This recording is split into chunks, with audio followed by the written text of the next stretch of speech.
Hi guys, how's it going and welcome back to my channel. Today we are doing a hand trap tier list for 2022, the current format, the current meta, what has been good, what's really great, what you should be running and what you shouldn't be running. So let's get right into it. Let's jump right into this tier list. So the first one on the list, everybody knows about this card. It's generically the best hand trap. Now, if we're talking about this specific format, it's more of an A tier than it is an S tier. But just because Rogue is something that you have to contend with so seriously nowadays in Yu-Gi-Oh, where we don't really have a trifecta of decks, where there's 3 good decks. There's normally lots and lots of Rogue, lots and lots of decks that compete at still a very high level. So Ash will always generically be good. So it's important that if you guys have Ashes, make sure you guys play them. Mind you, not all decks will play this variant. If you're playing going second cards, this is also a very solid hand trap just to throw in there if you're missing some going second cards. So make sure you guys pick up Ash. Next one on the list is let's see here. Scarecrow. This one's the one where if your opponent declares an attack, you discard it, take no battle damage, or end the battle phase, one of the two. This card's trash. It's not good. I'm putting it in C tier because I'm sure there's some niche applications where you could probably figure out a way or some weird deck to search it or something, which is like a Necroz, the Necroz guy. I can't really remember. Yep. So like I said, this negates the attack and ends the battle phase. So it's a Necroz. I can't remember that the Necroz what it's called.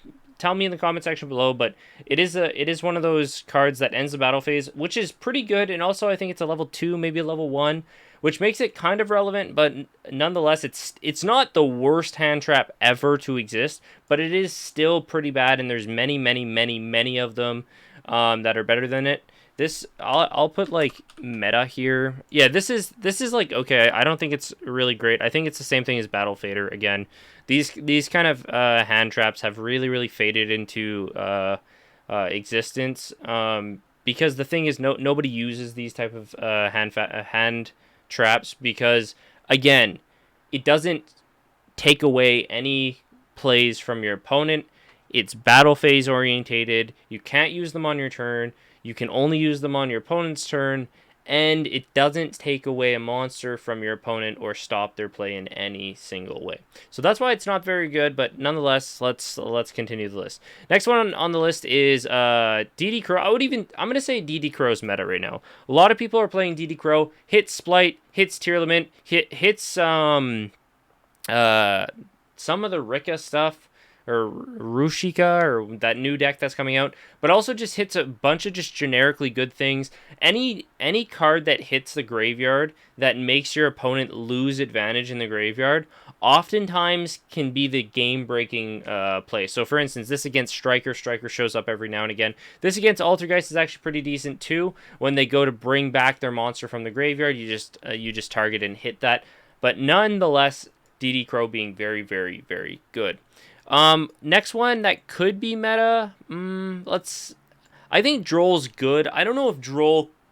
I think everybody sides Droll. That's the thing. Everybody pretty much sides Droll, but I don't know if anybody's maining Droll per se. Droll's a very strong card. Super good against Flunder. Really excellent against Flunder. Same with Ash is pretty good, but they can kind of chain block. DD Crow kind of fails against Flunder, but this card hits a lot of decks. It hits Flunder hard. It hits Sprite like crazy. I think it hits Tyr. It hits Despia. Yeah, this card hits everything. I guess it could be meta. Well, I guess I'm saying it could be meta. So let's put it here. Phantasme. Phantasme is a good card, but I don't think there's many like super duper extra linking decks right now that are like making this card like mandatory to play.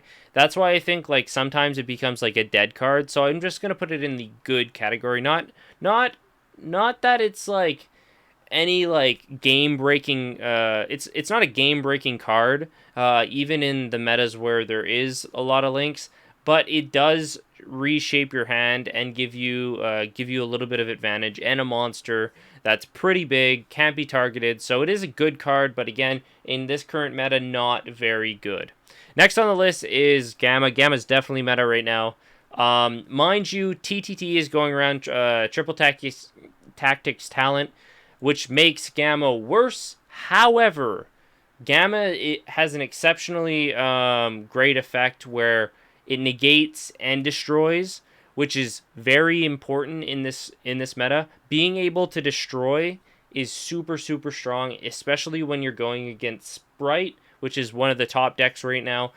Tier limit as well. It hurts. It does affect Despia, but not too much because they can kind of protect themselves.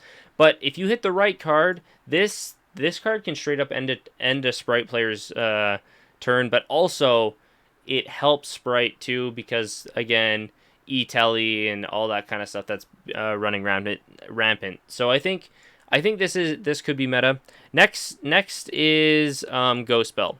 So I'm gonna put Ghost Bell in the could be meta section. Now, mind you, this, if you guys don't have any of the meta stuff, you can definitely put this kind of stuff in. Ghost Bell is good because people are playing Gamma, and Ghost Bell, because of the ruling, negates Gamma. So this negates this, which is good, and also because DD Crow's in the meta, this card becomes even better. So Ghost Spell, obviously a very very strong card. Is it a 3 of? No. Is it a 2 of? Maybe. Is it a 1 of? Yeah, I think I could see a place for it just to slide into the deck. This card is I can see a world where this card gets used if you can kind of search it, but I don't know if it's good. It's probably okay. Battle Fader is probably the yeah, it's probably okay. I mean, it's super duper niche.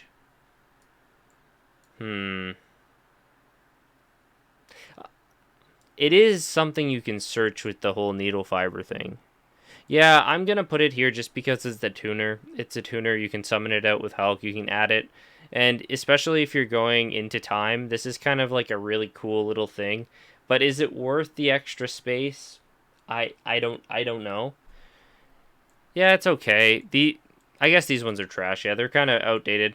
Now we are in TCG. Okay, we are in the TCG. So Maxi is obviously meta. It would be the best card, best hand trap in the game. However, we're in TCG and this thing's banned. So let's just let's put this here. Banned. Yeah, so this thing's banned. It would be the best hand trap if you guys had an opportunity to pick it. However, like I said, not exceptional because it's banned. Next is Ghost Cherries. I think the meta is pretty diverse, so it's okay. However, in the decks, like if you're predicting a matchup that you need to get rid of, either Sprite or Tearlament, which is a lot of the top decks right now, I think this card's actually pretty good. Like I said, I don't know if this is the end all be all of cards, you know what I mean? I don't know if this, I wouldn't run it over Ghost Bell, Droll, Gamma, DD, anything above it I wouldn't run. But it is kind of niche and kind of cool, so let's move on from there. Honest is decent, but I think every deck has their own built-in Honest now, which makes Honest that much more irrelevant. So let's leave that there. This guy's kind of neat. Every so often you see decks play this guy. What he does, he has a ritual effect, but that's not the main point. His other point is when a monster you control is targeted by a card effect, discard this card, negate the target, and destroy it. So it's targeting protection, but every deck I feel has built-in targeting protection now, which makes it not great. But in a world where your deck needs it, and we're in a large targeting format again, I think this could be good, but right now it's still on the cusp of just okay. Next on the list is Impermanence. I think Impermanence is probably the best hand trap in the game right now. The reason for that is it sets up a turn 1, sets up a turn 2, And it doesn't get hit by TDT, which everybody's running. Triple Tactics Talent. If your opponent activates a monster effect, which you will with a hand trap in your main phase, pick 3 effects, shuffle a card your opponent controls, draw 2 cards, or steal a card. This card completely avoids it, which makes it almost mandatory, and it makes your opponent have dead cards in their deck. And also, targeting is pretty decent right now, so long as you hit the right thing. So I think Imperm is fantastic. Next on the list is Valor. I think Valor could be meta. Like, people are still running it, obviously. I don't know if Valor's the best option. I think maybe Valor's a little bit better than Ghost. Valor's a worse Imperm by a landslide right now. But it does enable. Here's the thing. It enables the access code thing. However, if your deck's not running it, which a lot of decks aren't pushing for access code right now, Valor becomes substantially worse. And especially because, again, this gets hit by TTT, this does not. We just have a card that does a better job in the format. Next is Artifact Lancia. I don't know if Artifact Lancia is meta right now. I don't think so. I think it could see some play.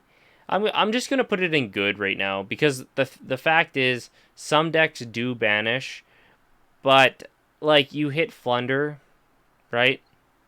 Which they don't get their recursion effect for next turn, but Droll just shuts down their turn. You know, they can still keep playing with.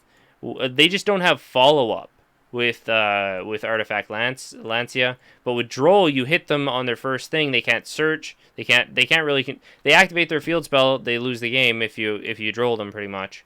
So they have to have a pretty good hand. They have to have pretty much everything. So I think Droll is just better than this, and Droll hits more. So next on the list is Ghost Ogre. I think Ghost Ogre is probably one of the second best hand traps in the game. Maybe third. The reason why I think Ghost Ogre is so good is, one, E-Telly's at 3, so you can plop in a Ghost Ogre for free, and also it deals with a monster. And if you Ghost Ogre Sprite, they sometimes just pass their turn, which makes Ghost Ogre such an impossible card for them to deal with. And honestly, they have to make sure that when they normal summon their diva, they have follow-up, and if they activate the effect and it gets hit, it's game over. Same with you if you do the live twin stuff. Same if you do the frog stuff and you don't have any follow up into it. Very, very good card right now in the meta. That's why I think it's a number 2. I still think Imperm because of TTT and stuff. Skullmeister's pretty decent. Again, I think Skullmeister's actually better than Lancia right now. I don't know if it actually hits tier limits. I think their effects activate in graveyard as effects, not costs, so it's good in that regard. Ghost Spell's just a better Skullmeister, just like Imperm's a better effect Valor. And yeah, so nonetheless, this is my tier list. What do you guys think? Do you guys think anything should be shifted around? Let me know. Also, where is Nibiru? Nibiru is probably an S tier, so if you guys are wondering, where is Nibiru? I think Nibiru should belong in S tier as well. Nibiru is here.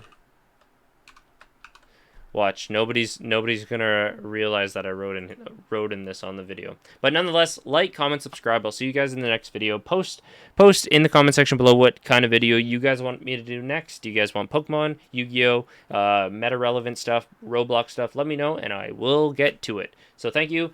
Goodbye. See ya.